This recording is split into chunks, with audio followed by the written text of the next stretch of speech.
The psychology of people who fear disappointing others. The emotional trap that imprisons exhausted adults. There's a type of exhaustion that doesn't show up in tests, but weighs on the soul. It's the exhaustion of someone who lives trying not to disappoint anyone, even if it means disappointing themselves every day.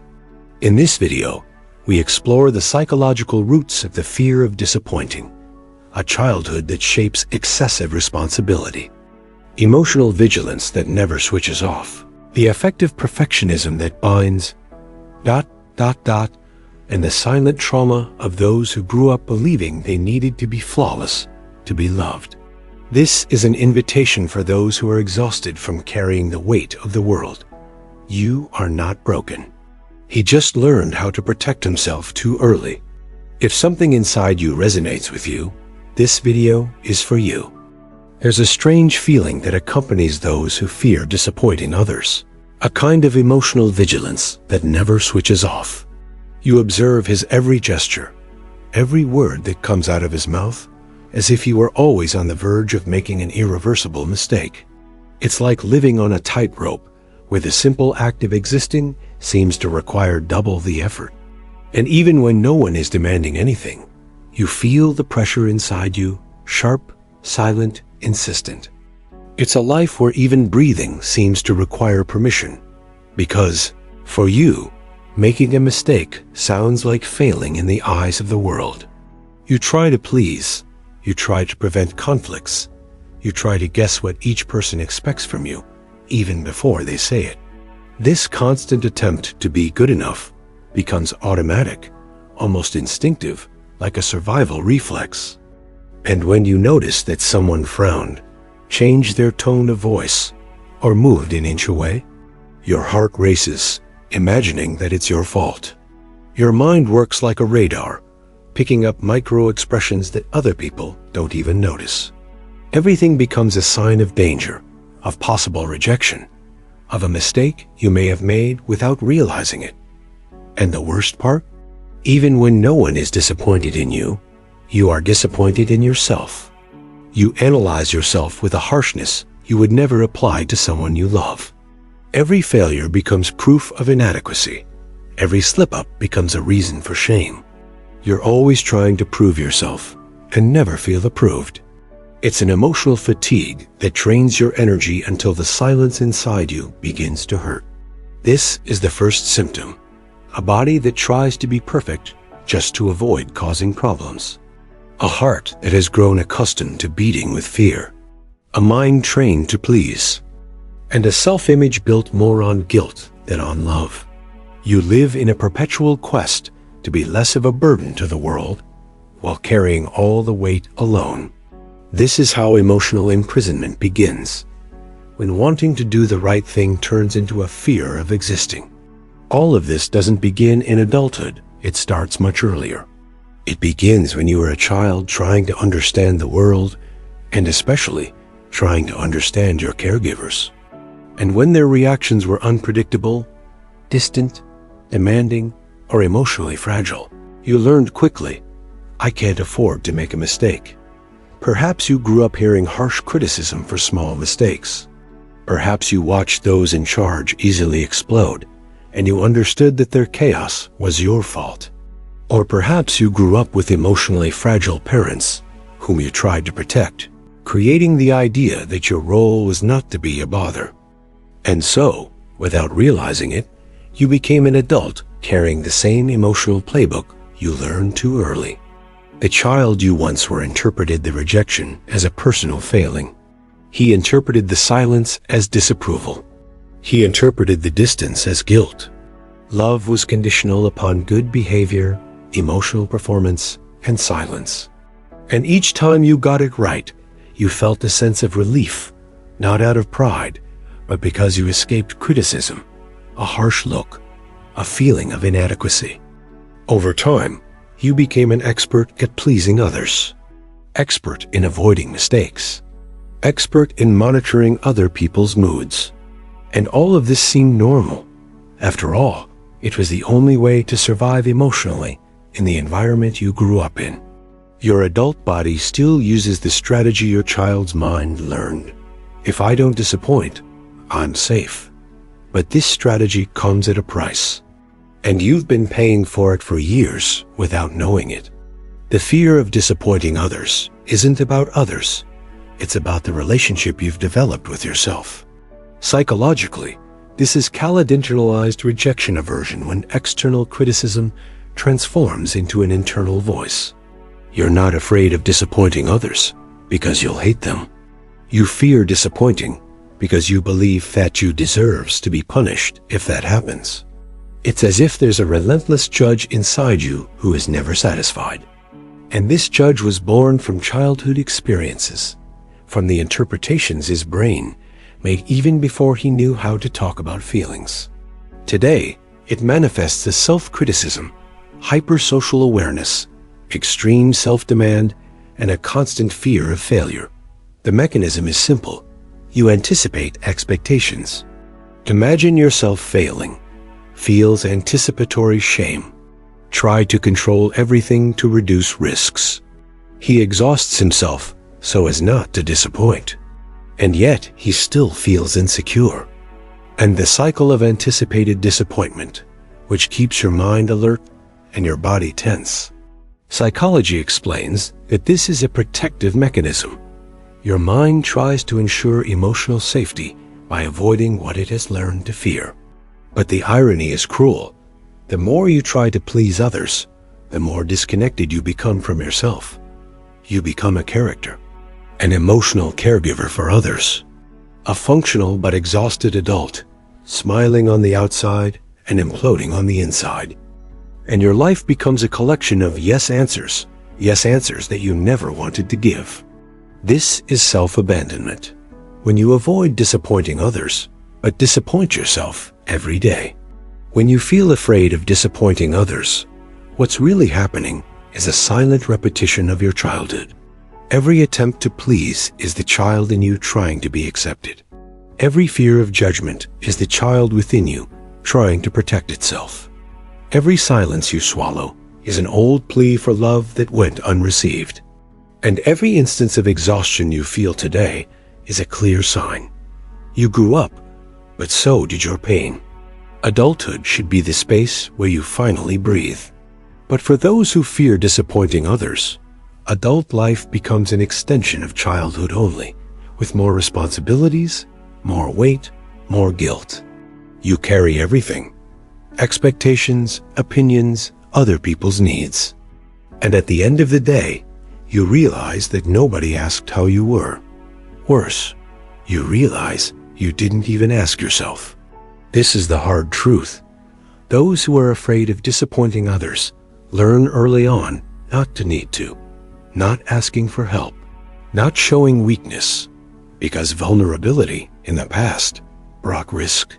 But today, taking everything on yourself is what's destroying you. It's what tires you, exhausts you, detaches you from your own life. You walk through the world with the attitude of someone who is always in debt, and that robs you of your freedom to exist. And the most profound reflection is this: you are trying to survive a war that is already over. But your body still thinks it's happening. If you recognized yourself in all of this, breathe. You are not alone, and more importantly, you are not broken. You simply learned too early to carry what wasn't yours.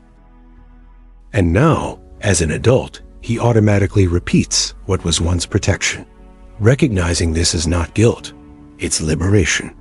It's the beginning of a process where you look at yourself with the same compassion you've offered the world for years. And when you allow yourself to see that pain, something inside you changes. The weight lessens, the fear loses its power, and courage begins to emerge. Healing isn't quick, but it begins with recognition. And that paves the way for the next topic.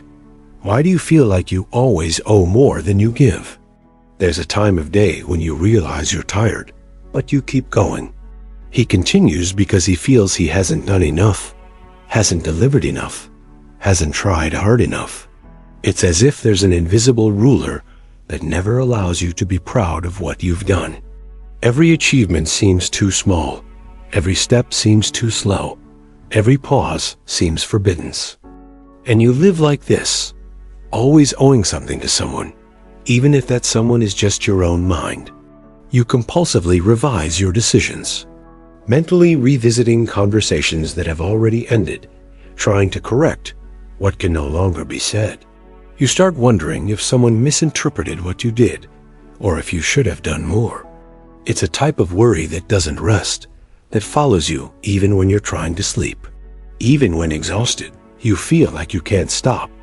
The feeling is not just one of anxiety, it's one of inadequacy. It's as if you're always one step behind what's expected of you, and no matter how hard you try, you never feel enough. You hold yourself accountable even before anyone else can hold you accountable. And this leads you to live in an eternal future where mistakes are always waiting for you around the corner. On the outside, you seem responsible, dedicated, and organized. Inside, you are a battlefield filled with doubts and self-censorship. And the truth that nobody sees is this: you don't want to be perfect. You're just afraid of being a disappointment. This fear is so silent and so deep that it shapes everything you do. And that's the first sign that the root of the problem lies much more within than outside. The fear of being inadequate doesn't originate in the present. He comes from a past where making mistakes had far too great an emotional consequence. Perhaps you grew up in a home where mistakes were punished with criticism, sarcasm, or indifference. Perhaps there were managers with unrealistic expectations who confused value with performance. Or perhaps it was that child who only received attention when they did something right. The child you once were internalized a deadly message: to be loved, I need to be flawless. And with that, you began to calculate each step. He began to adapt to the needs of others, not his own. He began to control himself excessively, to the point of thinking that his spontaneity was doing more harm than good. For you, a mistake was never a mistake. It was a threat. Threat of rejection, abandonment, disapproval. It was as if love had a price, and that price was always higher than you could afford. And then you grew up with an unfair emotional equation. If you fail, you lose value. Perhaps at some point, you realized that your parents or caregivers were overwhelmed. And seeing this, he decided that he couldn't cause trouble. So you became the child who was too responsible, too mature, too sensitive. A child who learned to become an adult before their time because they had no choice. That logic stuck with you. And even today, as an adult, you can't shake the feeling that you're always falling short. But the truth is simple and painful. You are never inadequate. You are just a child trying to survive emotionally in an environment where you were forced to be stronger than you should have been. Psychology describes this as strict internal supervision, a mental state in which you are constantly monitoring yourself, trying to avoid emotional failures before they happen. It's as if part of you is the employee and another part is the demanding boss. But the boss is never satisfied and the employee never feels secure. This mechanism arises from an attempt to avoid suffering, but ends up creating more. The mind believes that if you criticize yourself before someone else criticizes you, you will be protected. It's the logic of emotional prevention, to control everything so as not to feel pain. But this has severe consequences. You can't relax. You work more than necessary. You feel guilty when you rest. You compare your value to your performance. You constantly need validation. And yet, he never feels complete. It's as if you're always trying to reach an ideal version of yourself, a version that only exists in your imagination and in the emotional memory of your childhood. This critical inner voice functions as an echo of the past. It's not you who thinks that way. It's your inner child trying to make sure you never go through that same pain again. But this echo is unfair. He doesn't consider that you've grown up, that you can now choose, that you're no longer trapped by the fear of losing love. Internal supervision tries to protect you, but it ends up imprisoning you. And the more you try to do everything right, the further you drift away from yourself. You become a mere executor of other people's expectations, and your identity dissolves amidst the obligations. This is the greatest danger. You lose yourself trying to be someone who will never be criticized. The truth is, you're always tired, but nobody notices. Tired of proving myself. Tired of trying to match. Tired of being too strong for too long. Tired of never feeling like I can just exist, without performance, without expectation, without fear. You live in a constant attempt to compensate for a guilt you can't even explain. It's as if you're always trying to balance an emotional debt you never incurred. And that feeling steals your peace. It steals your spontaneity. It steals your ability to feel genuine joy. When you believe you're not good enough, everything becomes an effort. Even smiling gets tiring. Even small tasks require more energy than they should. Even compliments seem suspicious because you don't believe them. You're constantly measuring yourself, comparing yourself, watching yourself. And in the end, you feel like nobody really sees you. But perhaps the most painful part is this. People admire you precisely for the strength you've developed to avoid breaking down. But you know, deep down, that this strength was born out of necessity, not freedom. You become everyone's support, but you have nowhere to lean on. He becomes trustworthy to everyone, but he doesn't feel secure within himself. And he spends his life trying to carry what no one asked for, trying to avoid disappointing the entire world, including the world that exists within you. This exhaustion is not just a whim, it's accumulated trauma. It's the kind of tiredness that doesn't go away with sleeping. It only goes away when you're seen, understood, and embraced. If you've found yourself in this situation, know this. It's not a sign of weakness. It's the silent mark of someone who had to be too strong as a child. You are not insufficient. You simply tried to fill voids that weren't yours. And he burdened himself with expectations that should never have been placed on his shoulders. Recognizing this is the beginning of healing. It's when you realize you don't need to prove your worth. You already have it. You don't need to please the world. You need to rediscover yourself. And that you no longer need to carry what was once your only means of survival. The transition is simple. You're not failing. You're relearning how to live. And in the next topic, we'll delve into the deepest root of this fear. Why do you feel you always need to be strong so as not to lose the love of the people around you? 1. Visible symptom. When you become everyone's strong one, there comes a moment when you notice something unsettling. You're always the person everyone runs to, but you almost never have anyone to run to. This is the responsible, stable, mature figure, the one who holds back the chaos while everything else collapses. It looks beautiful on the outside, but inside, there's a weariness that you try to hide even from yourself. Because admitting to exhaustion would be admitting that you also need care. You've become accustomed to being the one who solves problems, who calms things down, who guides them, the one who stays in control even when everything hurts. And this creates a strange dynamic. You offer help without thinking twice, but hesitate deeply before asking for it. It's as if asking were a kind of exposure that would leave you too vulnerable, too fragile, too much of a burden. So you keep everything inside, the pain, the doubt, the fear, and smile on the outside as if no one notices what's going on inside you. No matter how much people love you, you don't believe they would still be there if they saw your broken side. Not out of malice, but because you've learned to see your needs as excessive. You're afraid of getting in the way, afraid of bothering, afraid of asking too much. And so they become the type of adult who apologizes even for existing. It's a silence that no one notices, but that tears you apart inside. The truth is that you've taken on a role that nobody asked you to, but that you feel you should maintain. Because being strong is the only way you've learned to continue belonging.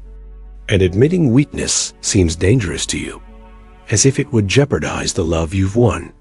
This fear doesn't begin in adulthood. It is born in childhood, at the exact moment you realize that your caregivers were not emotionally available. Perhaps they were overwhelmed, sad, distant. Perhaps they had little patience, little time, little stability. Or perhaps there had been enough chaos to make you believe that expressing needs meant causing more confusion. The child you once were learned, far too early, that your role was not to get in the way. That crying was uncomfortable. That asking was an exaggeration. Showing vulnerability was unbearable for the person who was supposed to be taking care of you. And so, without realizing it, you became someone who suppresses what they feel even before they feel it. When a child realizes that their caregivers are emotionally unavailable, they do two things at the same time. Reduces its own needs. It increases your ability to care for others. It's a survival strategy. It's not a choice, it's adaptation. And this mechanism solidifies. You get used to keeping quiet, to protecting others from your own burden. You become too small not to bother anyone. And in doing so, they learn to take responsibility for the well-being of others, as if it were their job. The result? Now, as an adult, you still believe that you need to make an effort to avoid being abandoned. One needs to be useful in order to be loved. You need to be strong to be accepted. And even when someone tries to take care of you, a part of you shrinks back because the wounded child inside you still believes that care is a luxury you don't deserve. Psychology explains this phenomenon as Schipper-Request, a behavior in which you are always attentive to the needs of others, even before they are expressed. It's an overactive emotional radar, a sensitivity born from fear, not pure empathy. But behind hypersolicitude lies another phenomenon, self-minimization. It's when you shorten your emotional presence so as not to be a burden. When you avoid expressing your feelings in order to avoid conflict. When you prefer to suffer in silence so as not to disturb others. This system works like this. You anticipate the needs of others to avoid rejection. It positions itself as strong to avoid being seen as a burden. Suppresses emotions because he believes they are disruptive. Avoids asking for help so as not to appear weak. Blames themselves even for minor inconveniences. And internalizes the idea that they need to give more than they receive. This creates a painful emotional cycle. The more you care, the more people trust you. The more they trust you, the more obligated you feel to hold on to everything. The more secure you are, the more exhausted you become. And the more exhausted he is, the more ashamed he feels of needing it. It's an internal machine that works tirelessly. And the cruelest part is that the people around you rarely notice your sacrifice, because you've learned to make it invisible. You've become an expert at appearing okay, even when you're imploding. And the psychological reason for this is simple. You had to be strong when you were too small to be strong. Today, her mind believes that remaining strong is the only way to avoid reliving the old pain. On the outside, you're the reliable adult. Inside, it's the child who has learned to cry in silence. And this disconnection creates a deep void. Nobody knows what you feel, and sometimes, not even you know. You spend your life making others feel light, but you carry a weight that slowly bends your shoulders. You say everything is fine, so often that you start to believe it really should be. And when someone tries to offer you care, you recoil, not out of distrust, but due to a lack of emotional memory. You don't know how to receive, just know enough. This makes you live in a paradox. The more you take care of things, the more alone you feel. The more one remains silent, the more invisible one becomes. The stronger it seems, the more fragile it becomes on the inside. And the deepest pain is this. Nobody notices what you're carrying because you've never allowed them to. You hid your pain so well that now it feels like a part of you. But it isn't. She doesn't belong to your present. She belongs to a smaller version of yourself who did the best they could with what they had. And today, you still live protected behind the strength you needed to develop. But now that force has turned into a prison, that's why deep down, you're afraid of disappointing. Because they think that if it's not useful, it will be discarded. This is the oldest lie they've ever made you believe. And it's time to question it. If you recognized yourself in this pattern, breathe. There's nothing wrong with you. His body, his mind, and his history simply organized themselves in the only way they could to survive. You didn't become strong. You were forced to be. And she didn't remain silent by choice. It was out of necessity. But now, as an adult, you have something you didn't have before. Conscience. And awareness opens doors. It allows you to see that asking is not weakness. It's humanity. Needing something isn't a burden. It's a connection. And you don't have to be everyone's safe haven. You can also be someone who can rest. The emotional transition begins when you realize someone who truly loves you doesn't want you to be strong. They want you to be whole. And in the next topic, we'll explore just that. Why do you associate love with effort and acceptance with performance? There's a pattern you may never have named, but you feel it every day. The feeling that the love received needs to be reciprocated. As if every act of affection came with a silent bill.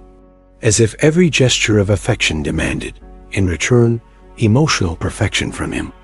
That's why you give more of yourself than you can handle. That's why you always try to get it right, even when you're broken inside. That's why you spend sleepless nights wondering if you disappointed someone, even without a real reason.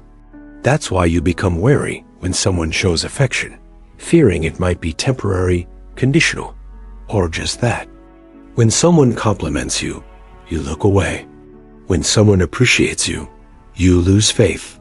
When someone welcomes you, you inwardly feel suspicious, not because you doubt the person, but because you don't feel worthy. It's as if love has to be earned daily, as if any mistake on your part could ruin everything. You carefully choose every word so as not to seem inappropriate. She monitors every gesture so as not to appear inadequate. And she feels she can't be completely herself because she fears her spontaneous self won't be good enough to keep the one she loves by her side. This is the visible symptom. You live thinking there's an emotional contract where you're always the debtor. And this creates a silent weariness, a feeling that loving is a task, not rest. This pattern begins in childhood, and it develops so subtly that you didn't even realize when it happened. Perhaps you grew up with parents who only praised you when you did something right. Perhaps they would become cold when you made a mistake, as if love were a prize, not a refuge. Perhaps there were disproportionate criticisms that made you believe your worth came from your performance, not your existence. Or perhaps it was even deeper. You grew up alongside emotionally unstable caregivers who oscillated between affection and harshness without warning. And you learned quickly that, to keep the love, you needed to be flawless. That in order to avoid rejection, she needed to adjust. That in order to deserve affection, one needed to be useful, calm, organized, and easy to get along with. The child within you concluded, if I make a mistake, I lose love. If I disappoint, I'm a problem. If I fail, I'm disposable. And thus a cruel logic was born. You believed that love is earned, not received. The affection that is earned is not something to be shared. That affection is a reward, not presence. This internal model continues to govern his adult life. Even if you are surrounded by loving people today, the wounded child within you is still trying to secure their safety through performance. She still thinks she needs to please others in order not to be abandoned. The result?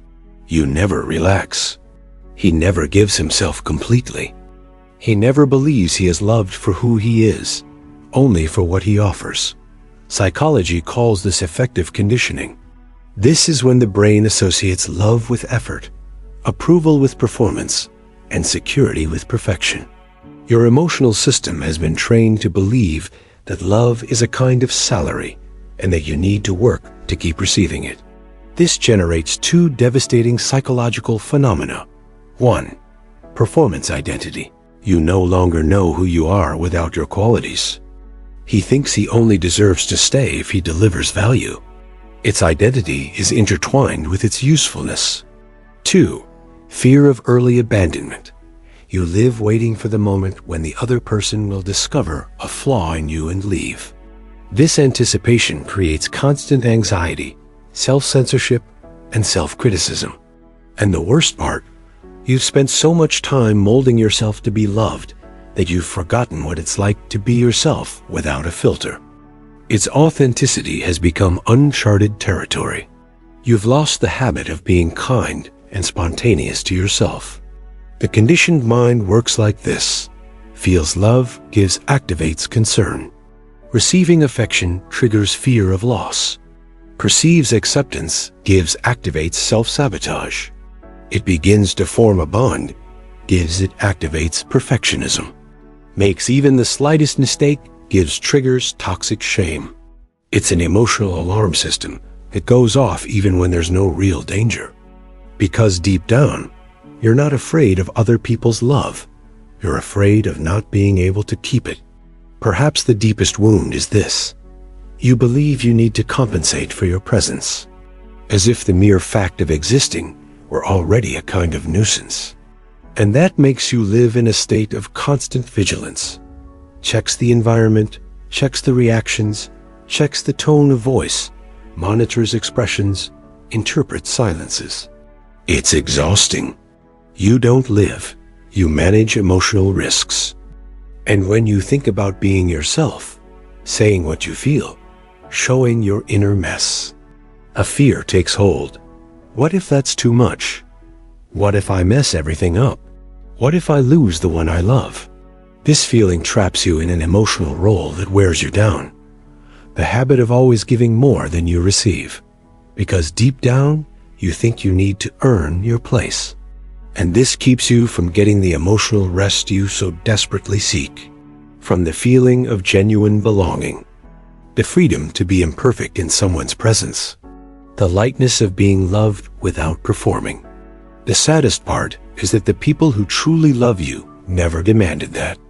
But you can't believe it, because your body still responds with fear to the slightest sign of failure, as if it were reliving a childhood that has already ended, but that continues inside you. If you identified with all of this, take a deep breath. You're not exaggerating. You're not making things up. You're not being dramatic. You are simply experiencing the consequences of a love learned conditionally, and recognizing that is liberating. It's about looking inside and saying, I can unlearn what once hurt me. I can be loved without trying so hard. I can exist without performing. The healing process begins when you realize that true love doesn't require constant maintenance. It flourishes in rest, imperfection, authenticity, and vulnerability. And you deserve all of this, even if you can't believe it yet. In the next section, we'll delve into the deepest layer of this pain. Why do you feel the need to anticipate emotions in order to avoid conflict, criticism, or rejection? There's a silent movement you make without realizing it. You live a few steps ahead of reality, trying to predict everything that could go wrong. It's as if your mind is always racing, imagining scenarios, calculating possibilities, scanning for emotional risks. Even in simple situations, you're already anticipating what might happen, how someone might react, what criticism might arise, what misunderstanding might occur. You live in a perpetual future and almost never allow yourself to be in the present. When she's about to talk to someone, she mentally rehearses all the phrases so as not to seem inappropriate. When sending a message, review it 3 times to ensure that no one will misinterpret it. When in a social setting, they analyze glances, tones of voice, and micro-expressions that almost no one else notices. You read between the lines, try to decipher people, and anticipate mood swings. It's like you're always waiting for the moment when something will go wrong. This habit becomes automatic. You assume that any silence is disapproval, any pause is irritation, any unexpected gesture is a sign of danger. And even when nothing is really wrong, you feel that inner tension, as if you were about to be held responsible for something you didn't even do. Your body is constantly prepared for an emotional impact that never arrives, but that you swear is coming. Emotional anticipation makes you seem extremely sensitive, careful, perceptive. But inside, it drains you. Because no one should live in a constant state of alert.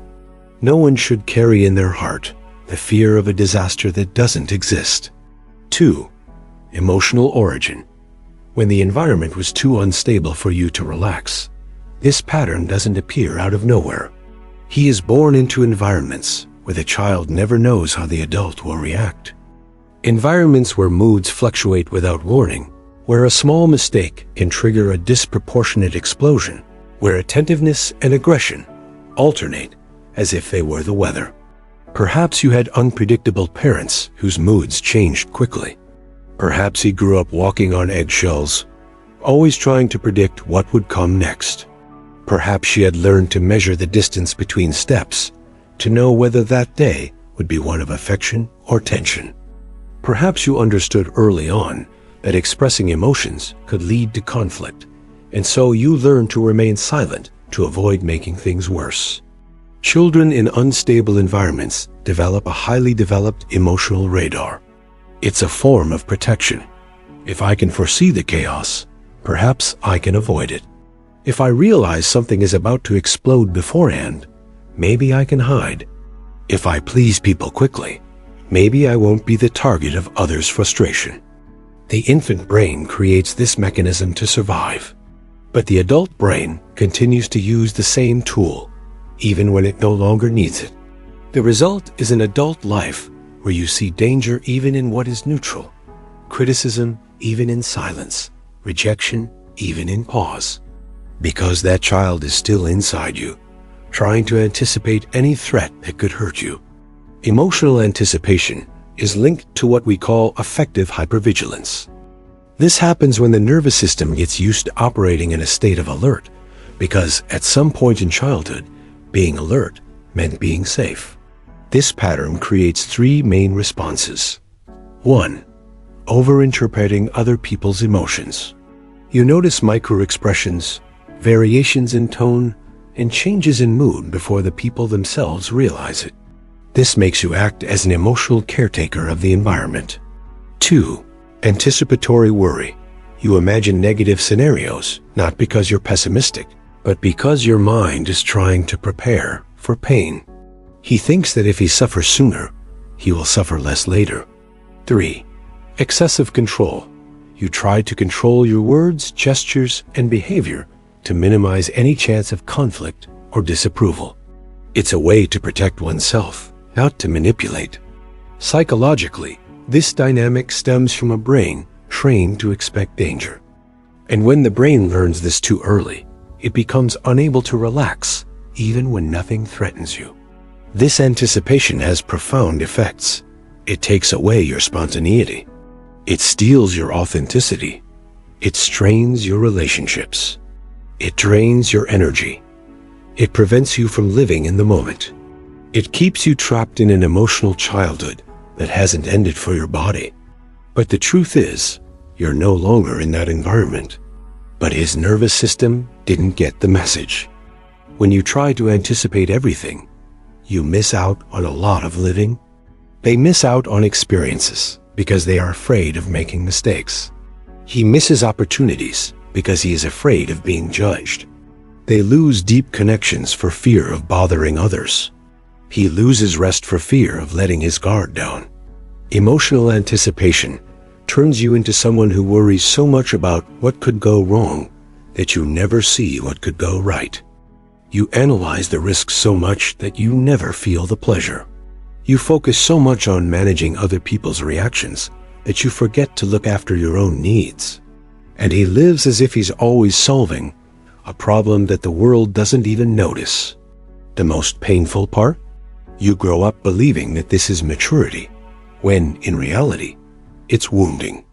They call this responsibility, when in reality, it's fear. They call this sensitivity, when in reality, it's trauma disguised as care. The child you once were never had a chance to relax. And now, as an adult, you continue living as if danger could appear at any moment. But it won't. The danger is no longer external. It's internal. It's the emotional memory that still controls you. And as long as you don't recognize her, she continues to hold you by the shoulders, preventing you from living peacefully. If you recognized yourself here, breathe. There's nothing wrong with you. It's just an old mechanism asking to be seen. Hypervigilance is not a flaw. It's history. It's the mark of someone who had to grow up too fast to survive emotionally. And now, for the first time, you have the chance to unlearn. The first step is simple yet profound. Understand that you don't need to anticipate everything to be safe. The world is no longer the same. You are no longer trapped in that environment. You no longer need to predict disasters to deserve peace. Healing begins when you allow yourself a little emotional risk. The risk of trusting, the risk of not being in control, the risk of existing without being so vigilant. In the next section, we will address the final layer of this deep pain. Why you feel you need to be perfect in order not to lose people's affection, and how this affects your ability to relate to them in a healthy way. There is a type of perfectionism that almost no one notices, because it's not just related to tasks, productivity, or performance. It's connected to the way you present yourself emotionally to the world. It's emotional perfectionism, the idea that, to keep people around, you need to be flawless. He needs to be kind, understanding, present, stable, reliable, and admirable. It always needs to be easy to love. That's why you think 1,000 times before expressing frustration. That's why you hide your sadness so as not to worry anyone. That's why you're afraid to show jealousy, tiredness, or doubt. That's why, even when suffering, he says, everything's fine, don't worry. And that's why you even feel your anger in silence, out of shame. You believe that your shadow pushes people away, that your humanity weighs you down, that your imperfection is costly. And so she tries to be the perfect person in relationships, the one who doesn't complain, who doesn't demand, who doesn't confront, who understands everything, who accepts everything, who endures everything. But this attempt to be flawless comes at a price. You begin to disappear within your own life, to dissolve in order to fit into others, so as not to bother, so as not to fail. It's a type of perfectionism that no one asked you for, but that you imposed on yourself as a condition for not being abandoned. This pattern has an ancient and deep root. You usually grow up in environments where you learn that expressing emotions cause discomfort in adults, where sadness was seen as drama, anger as disrespect, and need as weakness, where affection came more easily when you were well, in control, well-behaved. Perhaps you've heard, "Don't cry now. You have everything. Why are you like this? Stop exaggerating. There's no reason for that. You're ruining the mood." These sentences teach a child something terrible. You only deserve love when you don't bother anyone. And then you start to police yourself, hiding emotions, hiding needs, hiding pain. Over time, the child learns that affection comes when they are docile, quiet, and perfect. And those bonds are strengthened when she doesn't cause trouble. This is how emotional perfectionism is born. This is how the fear of disappointing others is born. This is how the idea that to love is to obey, and to be loved is to be flawless is born. Now you carry that into adulthood. She feels she needs to make an effort to keep any relationship going, as if her presence alone weren't enough. Psychology describes this as primary emotional shame, a type of shame that arises from the feeling that existing fully is inadequate. This shame creates three main mechanisms. 1. Effective self-censorship. You filter your emotions before you feel them. Consider whether it's worth it to bother someone with your inner self. He suppresses his feelings to avoid the risk of rejection. 2. Idealization of the emotional self. You create a perfect version of yourself, balanced, likable, strong, which you try to maintain to ensure acceptance. But this requires constant energy. 3. Self-punishment for natural failings. When you make a mistake, you don't just feel regret, feels existential shame. You feel that your failure reveals something wrong at your core. This dynamic leads you into a cruel cycle. You try to be perfect, gives, suppresses emotions, gives, accumulates tension, gives, feels increasingly distant from himself, gives, believes that showing their humanity will disappoint someone, gives, increases perfection, gives, it increases internal suffering. It's an exhausting emotional system where you live trying to prevent your vulnerability from showing, as if failing were proof that you don't deserve to stay. But that's not true. This is trauma. That's conditioning. It is childhood memories governing their adult relationships. The most painful part of all this is that you've become an expert at loving others, but a beginner in how to be truly loved, because true love demands imperfection. It requires emotional turmoil. It demands vulnerability. It requires moments when you fall and someone helps you get up. But you learn the opposite. In order not to lose people, she always needed to be presentable emotionally. It needed to be pleasant, predictable, and stable. It needed to contain anything that could cause discomfort, as if his humanity could frighten anyone. And this creates a devastating loneliness, because people admire you for your strength, your stability, your light, but they don't know how tired they are. They don't recognize their own shadow. They don't know about her silent tears. They don't know that part of you that only shows up when nobody's watching. This loneliness is not due to a lack of affection from others. It's due to a lack of internal permission.